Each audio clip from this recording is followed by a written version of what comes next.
লেবুর কিরামতি কিন্তু আমরা কম বেশি সবাই একটু আধটু জেনে থাকি, কিন্তু এটা কি জানি সংসারে লাখ টাকা আসলে লেবুই বাঁচিয়ে দেবে। বন্ধুরা, ভিডিওটা যদি দেখতে চাও তাহলে প্লিজ স্কিপ না করে পুরো ভিডিওটা আমার সাথে থাকবে। আসসালামু আলাইকুম, welcome back to my channel. কেমন আছো সবাই? আশা করি আল্লাহর রহমতে খুবই ভালো আছো। আলহামদুলিল্লাহ, আমিও ভালো আছি। আজকে একটা নতুন ভিডিও নিয়ে তোমাদের মাঝে চলে আসলাম।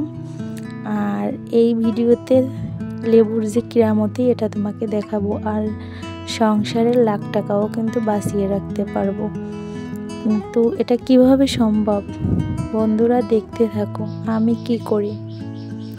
একটা পাত্রে আমি কিন্তু কিছু পানি নিয়েছি, আর এটা কিন্তু মিষ্টি পানি নিতে হবে। আর এই যে ভীম লিকুইড দেখতেছো, এই ভীম লিকুইড থেকে একটু ভীম নিতে হবে। আর এটাও তোমাদের সাথে আস্তে আস্তে করে শেয়ার করতেছি। দেখো পুরো ভিডিওটা কিন্তু দেখবে স্কিপ না করে।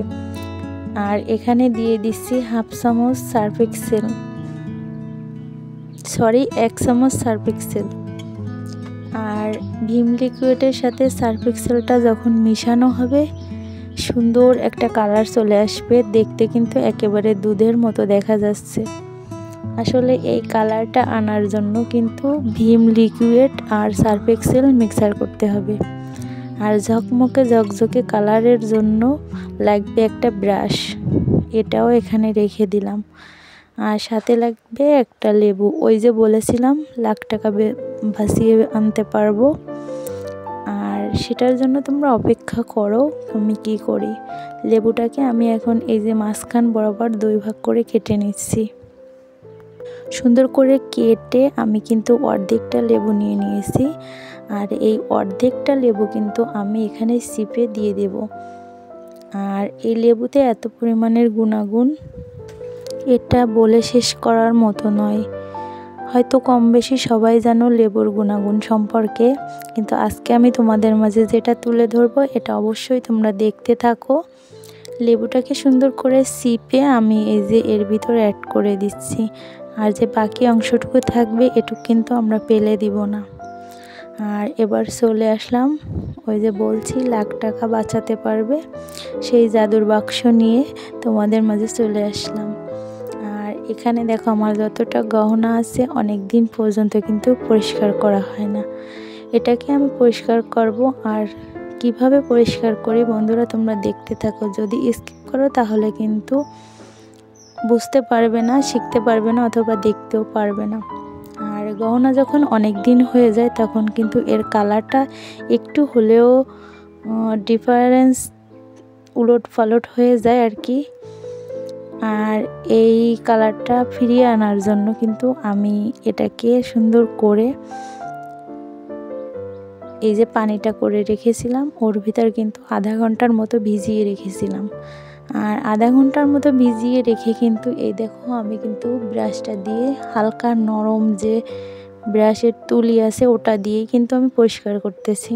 এখানে কোনো শক্ত জাতীয় কোনো কিছু দিয়ে যদি পরিষ্কার করা হয় তাহলে কিন্তু অনেক সময় স্বর্ণের গহনায় কিন্তু মিনে করা থাকে। আর ওই মিনে করাটা যখন শক্ত জাতীয় কোনো কিছু দিয়ে ঘষা মাজা করা হয় ওটা কিন্তু উঠে যাওয়ার সম্ভাবনা বেশি থাকে। হয়তো উঠবে না, তারপরেও যতটা সম্ভব আলতো হাতে করে এভাবে আমরা সুন্দর করে পরিষ্কার করে নেব। আর দেখতে পারবা কতটা পরিমাণ পরিষ্কার হয়েছে। স্কিপ না করে একটু ধৈর্য সহকারে দেখতে থাকো। আমি কিন্তু অনেক দিন পর পর এইভাবে করে কিন্তু পরিষ্কার করি। আর স্বর্ণকাররা এইভাবেই কিন্তু পরিষ্কার করে নেয়, ওদের এই যে ম্যাজিক, ওরা কিন্তু এইভাবেই করে দেয় ওদের দোকানে গেলে। আর আমরা বাড়িতে বসে যদি এটা করে নিতে পারি তাহলে তো কোনো কথাই নেই। আমার হার, রুলি, নাকেরটা, আংটিটাকে এভাবে আঙ্গুলের ভিতর করে নিয়ে আমরা যদি এভাবে পরিষ্কার করে নিই তাহলে কিন্তু একেবারে সুন্দর পরিষ্কার হয়ে যাবে। অনেক সময় আছে আমরা কিন্তু এই গহনাগুলো অনেক যারা বড়লোক মানুষ অথবা যারা অনেক নামি দামি মানুষ তারা কিন্তু গহনা একটু ডিসকালার হলেই কিন্তু ওটা ফেরত দিয়ে অন্য আরেকটা নতুনটা নিয়ে আসে। আসলে অনেকের পছন্দনীয় অনেক জিনিস থাকে, তারপরও ফেরত দিয়ে আনতে হয় শুধু ডিসকালারের জন্য।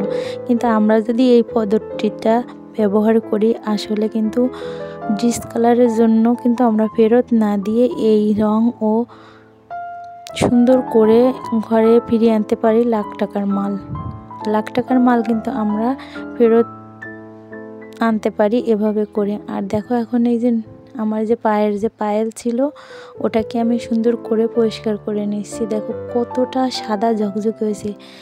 এর উপর এই পায়েলগুলো কিন্তু ঘরে থাকলে কিন্তু অনেকটা কালো হয়ে যায়, আর এই কালো হয়ে গেলে কিন্তু একটুও দেখতে ভালো লাগে না। তুমি যতটাই পরিষ্কার রূপা নেও না কেন কোনোটাই কাজ হবে না। আর এই দেখো যে বাকি লেবুটা ছিল, লেবুর রস দিয়ে কিন্তু এটাকে সুন্দর করে আমি মাখিয়ে রাখলাম। এটাতে কিন্তু অনেক দিন পর্যন্ত আমাদের এই যে গহনার কালার একেবারে ঠিকঠাক মতো চকচকে করবে আর এরকমই থাকবে। এই জন্য বলেছিলাম আমাদের প্রিয় জিনিসগুলো না বিক্রি করে লাখ টাকার মাল কিন্তু এভাবে আমরা ফেরত আনতে পারি মাত্র সামান্য একটা টিপস ফলো করে। আর লেবুর কেরামতির কথাই তো বাদই দিলাম। আর এই যে পানিটা ছিল অবশিষ্ট পানিটা দেখো কতটা কালো হয়ে গেছিলো, তারপরও আমি রান্না করে যে আমার হাঁড়ি পাতিল ধরা যে ন্যাকড়াগুলো ওগুলো এর ভিতর দিয়ে কিন্তু আমি পরিষ্কার করে নিতে পারি এভাবে।